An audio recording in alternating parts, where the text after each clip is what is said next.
What is up? Sixth man, new segment. Here we are chilling with House Lascu and my man who needs no further introduction, Sam Piercey. But I will have to give you an introduction because this is a new segment that we're doing. Now, with the sixth man, we spoke about how we want every team to get attention. We want to show love and not just the big market franchises. So we've tracked down as many people who have their fan who are supporting different teams throughout the association. And the first person is my good friend, the man who actually got me into basketball, which we're going to talk about. That is Sam Piercey. How you doing, my man? Doing good. How's it going, guys? I'm repping with the paint-stained Bucks top, which I accidentally wore on a work trip. It's just got a load of varnish over it, which is great. So I need to invest in a new jersey, but other than that, it's all going very well. Those are the first Bucks jerseys I remember when Milwaukee were absolute dog shit. That's just the first thing that pops into my mind when I see that Coming jersey. in hard, aren't you? No, I actually, that wasn't even right now. me firing shots. That wasn't me firing shots. Milwaukee's been up and down, but I think Milwaukee's one of those teams that's always had a big star at different random points, which is really random because I wouldn't associate. I've never been to Milwaukee, admittedly, but I've never associated Milwaukee with being a big market team, but they always seem to attract some form of marquee talent occasionally and develop them well. So we're in a good place at the moment, but time will tell. So what we want to start off with this segment is talking about you, Pi, and how you got into basketball. Now, I know that you're an established MVP from our Sunbury Sonics. We also went to BBL games when we were kids as well. What was the name of the team? Sunbury Sonics. We had a bright yellow kit. It was beautiful. Really complimented Alex's eyes. So yeah, Pi, I just want you to speak about how you got into basketball. Obviously, it's not the most popular sport in the country. Just a bit of your background about that. So it's a really random thing to have got into. Obviously, like any young kid in the UK, you grow up, you start playing football, you potentially play a little rugby. I played hockey as well, which is a very posh little sport to play and very random against basketball. And I also played golf, which was also really contradictory to playing basketball. But so started off in primary school, we had these little nets, and I seemed to gravitate to these two guys. Both of them are our friends, Sam and Matt, and they already played for a team called Sunbury Sonics. I think it was back when we were 9 or 10, and I thought I'd just go give it a go. My mum took me down, and we ended up talking quite a bit and becoming friends and stuff. But I generally just got really into it. I can't really put my finger on it, but I just found it a lot more interesting than football. Personally, I feel like I was better with my hands than my feet, which take that as an innuendo if you want. But so yeah, Sonics was a really good starting block. I guess we'll get onto it in a minute, but the UK basketball system isn't exactly premier in the world. You've got obviously the US and Spain and everyone else that have got these amazing programs, and we have just got little halls that are basically about the same size as just single badminton courts with 2 nets either end that don't have a 3-point line, and we have to train in that crap. So it's tough going growing up as a UK basketball fan. Pi, was there a certain player that you saw that made you fall in love with the game? Was there a certain moment where you were like, okay, well, hockey's not the sport for me, football's not the sport for me, basketball was going to be the thing going forward? I didn't really start watching NBA properly until probably late 2000s, I'd say. So it wasn't really NBA that got me to hooked on it. It was just playing games. And I got fairly good within the level that I was playing at. So I got an MVP. I was going to throw that out there at one point. I put it in. I already said it. You did. Yeah. So I needed to allude to it again. We'll keep mentioning it throughout. And there are pictures of me on my Facebook if anyone's keen on looking at those. But yeah, so that was I was I'm actually quite good at this. So I kind of wanted to keep it going. But me and my friend Sam and Matt, we all usually would try out for county and stuff. So that was quite cool because I obviously got to a certain level there where I was happy with it. And it's just the pace of the game is just amazing. like with football, you're set in your positions. Typically, you wouldn't move out of your positions unless there's a reason to do it for an attack. With basketball, you can do anything you want realistically as long as you're not shit. So if I wanted to go in the post, I can go in the post if I want to. Just I have to score. Otherwise, I'm not going to be able to be in there again. If I want to shoot and I make shots, then I can keep shooting. So, despite your size, one of the best post players I played against loves the good hook around. Mate, when you can't jump over a penny, you need something to be able to get buckets. So like I've always thrived when, I mean, most people probably say this, but like pick and roll, being able to use my body to like move around people, like using your dribble, like it's so important when you haven't got speed or athleticism. So and it's helped me to an extent. I haven't ever been able to get past like a higher level of playing, probably higher than like National League, which for those that don't know, National League is kind of like the equivalent of like lower league football, like League 4 or 5 football probably. Playing in the UK, like it's just on the cusp of being like a semi-pro player. So like that's what like the skill level that I've got to. But yeah, I've never been able to push any higher than that. But I think that would just be down to effort. Like there's no point in me really going for it. Because I don't think I'd ever be able to get to a level where I would actually be able to make a decent wage off it, and it would just be something that I did on the side. So, as long as you enjoy it, I think the last thing I want to ask you about, just on the background side of things, is how it's sort of structured to actually make it. And I want your points about that. Was it something that was tough to continue to do because you felt like you weren't elite?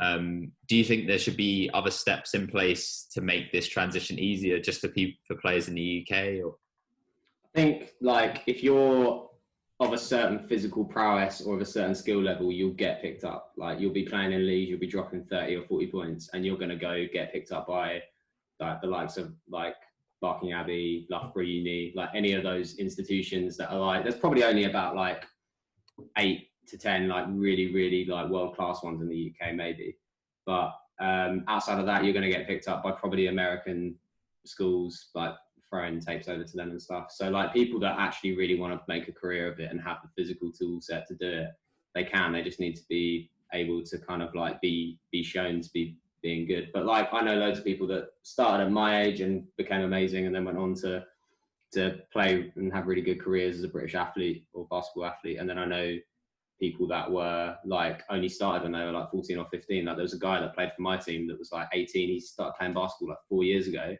and was twice as good as me. And I've been playing since I was 8. So it's just a matter of like getting yourself in the right spot and then getting the people around you that can actually help you. Like it's kind of tough sometimes. Like no shots fired, but my coaches as a kid weren't amazing. Like it was always just the dad, like Alex will attest. We had occasionally really good coaches. There's a guy called Stuart Tanner for our college team who is actually like an internet sensation because he crossed up Devon Harris on a UK court. There's like a video on YouTube from like 8 years back. Millions. Yeah. It's actually viral. We're not actually joking. Yeah. So and he was a coach of like an Egham an Egham college basketball team, and he was amazing. I had a couple of coaches for another team called Spelford Atoms, which is my other club team, which were great. I went to camps, and there were like camps where I got like little snapshots of what a really good coach would be like. And I think if I like lived on like Brighton, if I lived in Manchester, if I lived in London, I would have had access to better coaching and potentially have played a bit of a higher level. But I don't think I would have ever got anywhere. But for anyone younger that's watching it and they think they can do it, like you give it a go as best you can, and you let you play as much as you want, and you try and go as far as you can, because people think like if you get to be successful in basketball, you have to get to the NBA, and that's not true. There's so many amazing leagues in Europe. The BBL is improving every year. COVID's screwed around with that a bit, but the BBL is a respectable league, and I think like the more people that can get involved in it and back it, the better British basketball will be. And the one thing we need is just some really like just another Luau Deng, like just someone that's like a real big star, just to like kickstart stuff again, because you need someone to look up to as like a British athlete. So when we go to the Olympics, when we go to the FIBA World Cup, like we need that person that will like really, take us there. Like you've got like Spain, you've got the Gasol brothers that were amazing. You've got Ricky Gervais. I was just watching, I was just watching a comedy special of Ricky Gervais. Ricky Gervais. Yeah, amazing basketball player. Ricky Rubio. And for us, we've just had Wild Deng. We have like little fringe. Pop Spencer Bonsi. We watched him and against the US, we got fucking killed, but he dunked on someone or something. It was pretty sick. But yeah, we haven't had a lot of amazing talent come through. It'd be great to get some more. If anyone wants to search for you, would they just search Luka Doncic and would just pop up there, or like do you have to search Luka Doncic's long lost brother? How would they be able to find? How would people be able to find you? Well, yeah, like surprisingly, he's a long lost cousin of mine. I found that out. I did what were they called? Those trees, family trees. So I'm like, 2/3 Serbian. That's all bullshit. I have no idea. I'm absolutely not related to Luka Doncic, but I love the fact that I look like him. Apparently, my game is similar to his. I just wish that I actually had the mental ability to be able to pull off all the stuff that he does. Guy in our league where we play in, the Go Mammoth League, that just kept calling me Luka. Every time I did something good, he was like, "Oh man, it's Luka Doncic." I was like, "Okay, yeah, cheers." Should we get onto the Bucks? Yes. Yeah, man. So, obvious question: why Bucks? I mean, a lot of UK fans or international fans will have different journeys supporting teams. Whether a lot of people in Germany, they will support Dallas for obvious reasons because they're following Nowitzki, then you start following a team. But what sort of drew you to Milwaukee, or what sort of your fandom journey? Right, so this is where I'm going to get slated, but it was. So I originally supported the LA Lakers back when, as I said, late 2000s. After the Kobe shot, always loved Kobe. Kobe was like a massive, when we spoke earlier, actually, when I did start getting into basketball, I just loved watching Kobe play. And weirdly, Monte Ellis, loved Monte Ellis, who also had a stint with the Bucks. Two players that I loved watching. So I supported the Lakers. Then I got called a glory hunter. And back then, you needed to keep your pride, and I couldn't deal with the fact that I was being called a glory hunter. So I was like, you know what, I'm going to go support Miami for a little bit. So I supported Miami for a good 4 months. And then I thought, this is just not working. I wasn't really a fan of the team at the time. I think Dwayne Wade was playing, but I wasn't really that fussed on the rest of the team. I didn't enjoy watching them play. And then I watched a few games where Brandon Jennings was in his rookie season. You think, how the hell has Brandon Jennings made you support a team?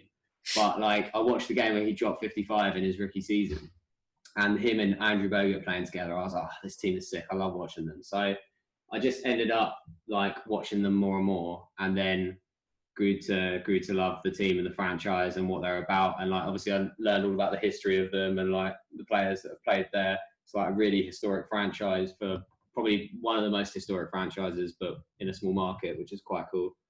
And nowadays they're doing really well, which is good. Admittedly, I'm one of these people that I don't have a true passion for a team. I just like watching games where I know that there's going to be some interesting players, and I want to try and keep up to date on as many players as I can, so I know that who's doing well, who's doing what. That seems to be the modern fan nowadays. I remember listening to quite a few other shows, just general talking about fandom, and they're like, a lot of people now just follow specific players, and that's just what fans are nowadays. And it's not too often you'll get people just following one team.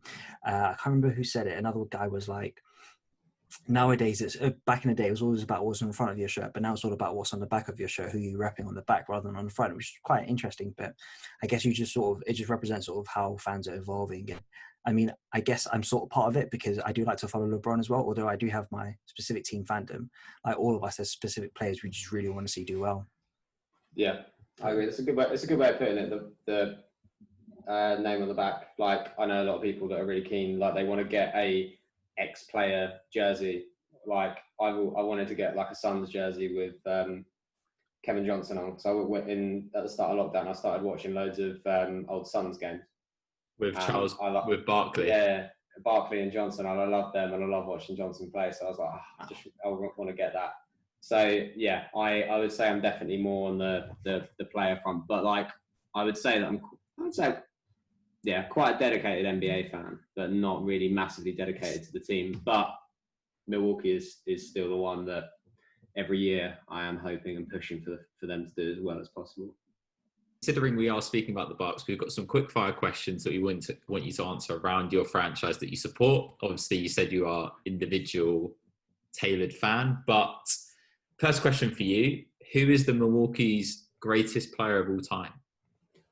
So take this two different ways. I mean, the guys that delivered the championships for Milwaukee, you've got Kareem and Oscar. Like, you can't deny they're definitely the best players for that team. Probably potentially Kareem over Oscar, just because of how iconic he was and how good he was at the time. That was like basically just before and then a little bit during his prime before he went to LA. But like other people that have done amazing for the franchise, I think Ray Allen, someone that probably gets overlooked because of his Boston and Miami days, but Ray was a fucking killer for Milwaukee back in the day. And then I think the Jennings and Bogut combination was amazing for the year that they actually managed to keep it together. But Kareem is easily the best. It's a cap. Okay. So from you following the Bucks, who's been one of your personal favorite players that may not necessarily be recognized as one of the elites? What, current now or over the time? Just in general, since you've been following the Bucks. I think someone Ray, that's got a special place in your heart. Someone's got a special place. I think from the games that I've watched, and obviously it's minimal because it's before my time, I do think what Ray Allen was doing at the start of his career with Milwaukee was great. But it's going to be Jennings, and the little space in time when Monte Ellis was on the team, the Jennings-Monte combination was absolute shite in terms of winning games and very specific in when you were going to win games with those two. But in terms of like fan viewability and like enjoyment factor and watching them both play, it was amazing because they were just so fast and they would jack up so many shit shots. But it was so great to watch them just run up and down, just going absolutely haywire. Like you get Jennings, and he was a pretty good passer, so he would just launch these dimes to Monte on the break, and he would just like be blitzing past players and finishing. Your favorite player of all time? Are you going with Ray or are you going with Monte? Favorite player for the Bucks, because I watched more of him. I'm gonna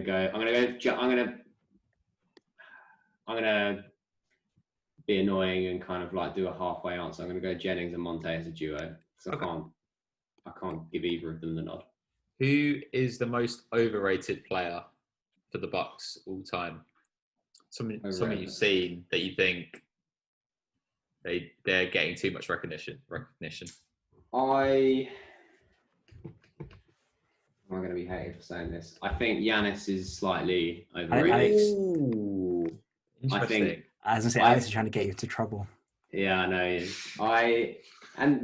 It's not that he's a bad player. Giannis is top 5 in the league, 100%. But Giannis is a easily schemed out player. Like in the playoffs, as soon as you get down to crunch time and you get into half court sets, Giannis is the benefits of a Giannis kind of is lost unless you've got the right players to be around him and help him deliver what he needs to. I think like it also doesn't help with coaching and who we've had. I feel like there's probably been a lot of like poor plays where we've tried to force Giannis into the offense. And I think like you just need to if he's only going to score 15, but he's going to put pressure on the defense and distribute, you need to let him do it. And I don't think that's the case. I think a lot of the times he was forced into situations, and mainly in the playoffs, where he would get asked to just put the ball on the floor, try and create in the half court, and he would just get stopped. He's not got the body of a LeBron James. He's got the wingspan and a very, very good amount of strength, but he doesn't have the ability to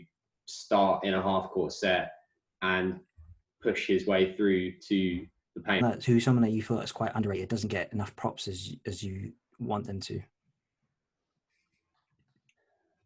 At the moment, I was quite surprised with Dante DiVincenzo. I thought he's actually guarded Harden last night, actually, in the stretch. Yeah, he's just like one of those guys that's going to be a really good role player. And when he starts, he doesn't make too many mistakes and he can make plays. He's just someone that is really solid. But past players that I've had on the team that I think were underrated, I think Andrew Bogut back when he was actually healthy, he's kind of similar to, in my eyes, to if you remember Greg Oden, when both of them when they got injured, it was a real shot in the arm because they were going to be the two big boy centers that were going to dominate when Shaq left. So and Bogut was an absolute animal on both ends. So and him and Jennings as a duo, I think we were the 8th seed, but going into the playoffs, it's one of those few times where you if you remember Golden State Warriors beating the Mavericks, I think late 2000s, that was the first seed losing to the 8th seed. I felt like we could do it, and as soon as Bogut went down, I was that's gutting. But yeah, I think Bogut was really underrated back when he was great. So you go with the big Aussie? I'm going with the big Aussie, but give props to Middleton as well. I'm always surprised about how lanky he is. Yeah. Like, he's so long-limbed, so lanky, like, you wouldn't necessarily consider him a traditional number 2, but he's just a lot taller and a lot rangier than you would think. That's what I see whenever I watch Middleton. Yeah. So give me a breakdown, real quick, all-time starting 5. So who have you got at the guard position, moving all the way down to centre? Just Bucks or all-time? Just Bucks. Okay. So it's going to be Oscar at the 1. Yep. Dante at the 2. I might just have to, but give me a second. I'm having a Honda. Let's go Oscar. Why not? Let's go Monte. Some slashing. Let's go at Ray Allen for 3, spacing and shooting. Let's get Giannis at the 4, and let's get Kareem at the 5. Nice lineup.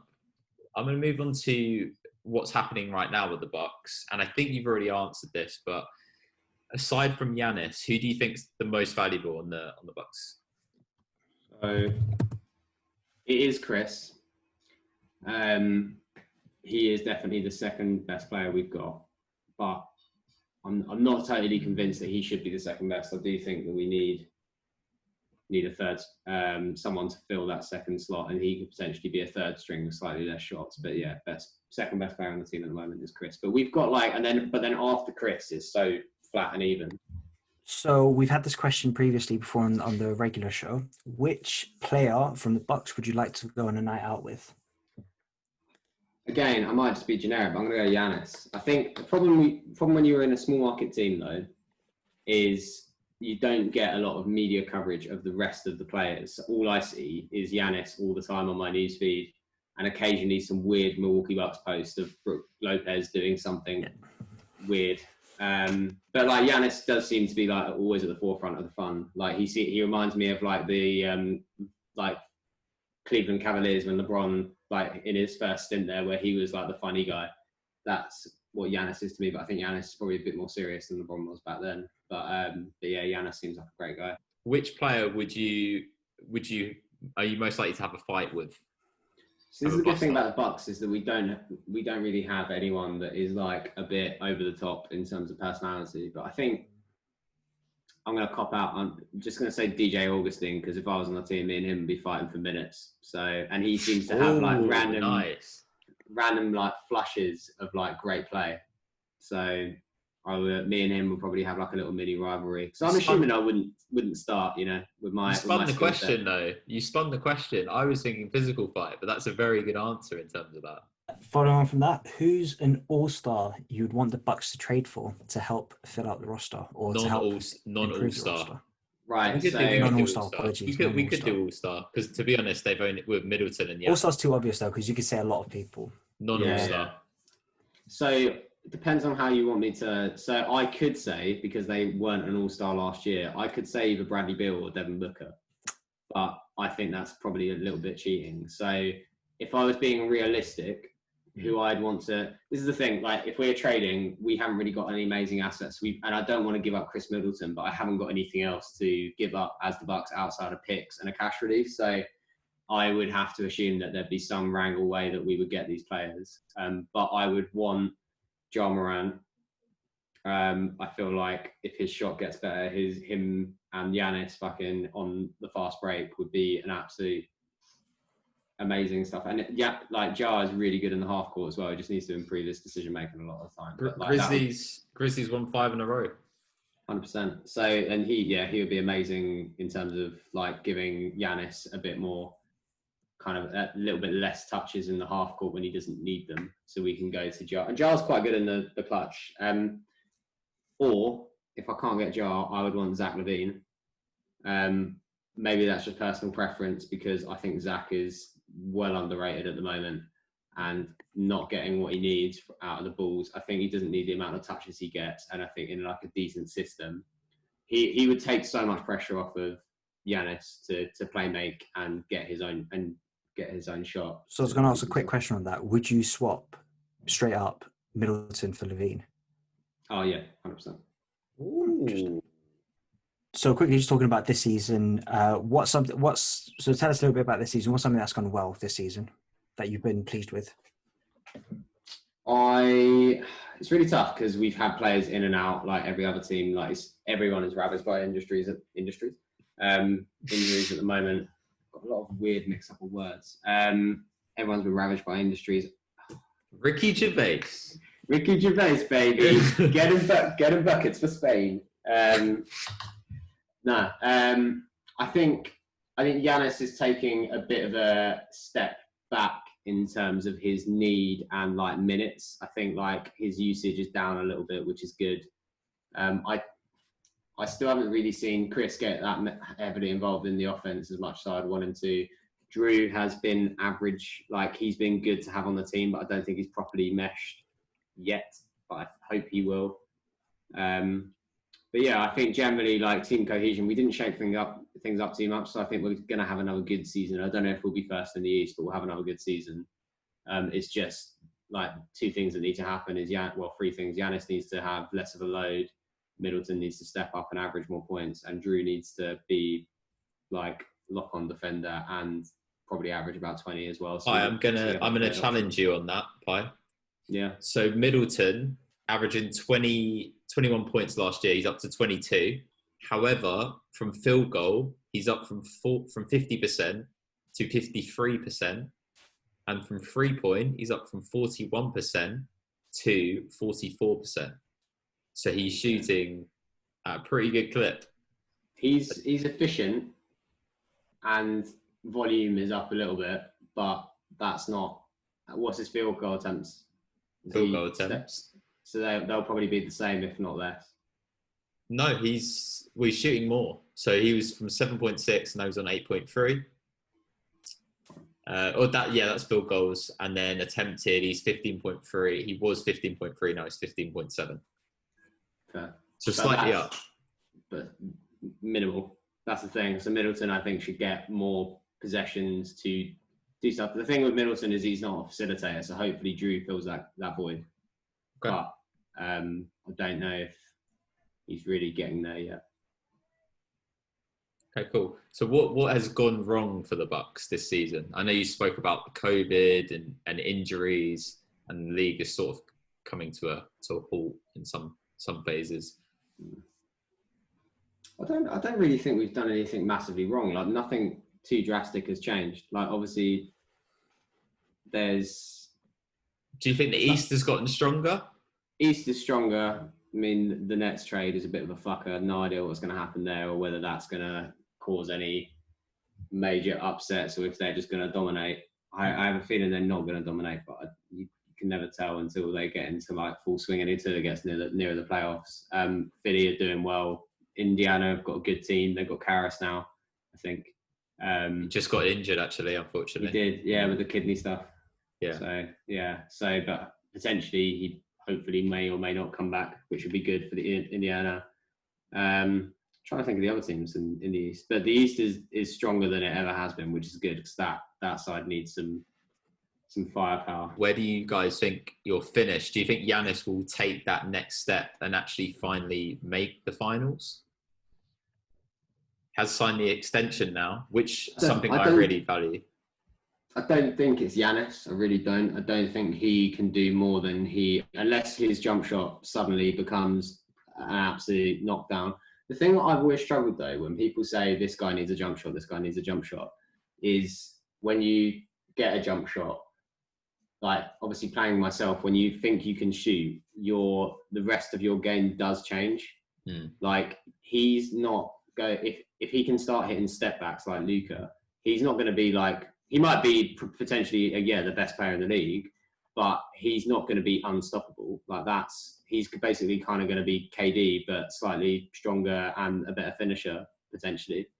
So I don't think that if Giannis got a jump shot, that we'd be that much better of a team. I really think that we just need the right pieces around him to actually like do something good. I don't think we're getting past the Eastern Conference Finals. I can't see us beating like a team that play a team. I don't know if we could beat Philly.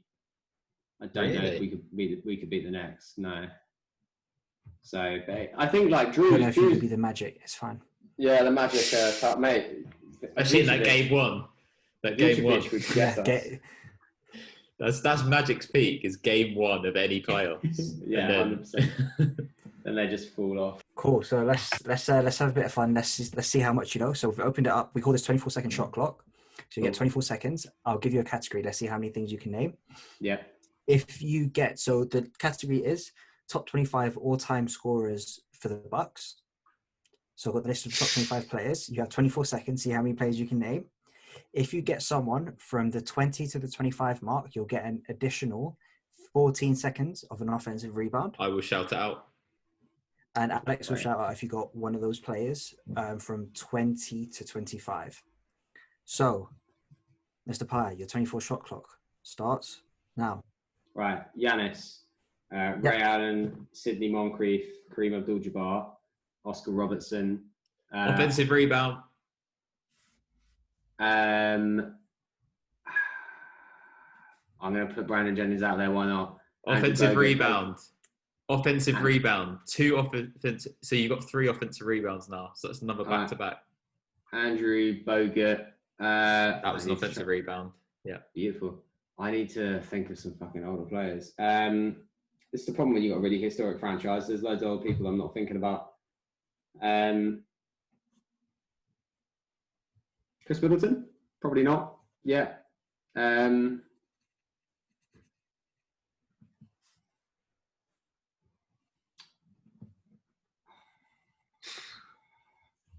many is that? That's like 8, isn't it? That's not great.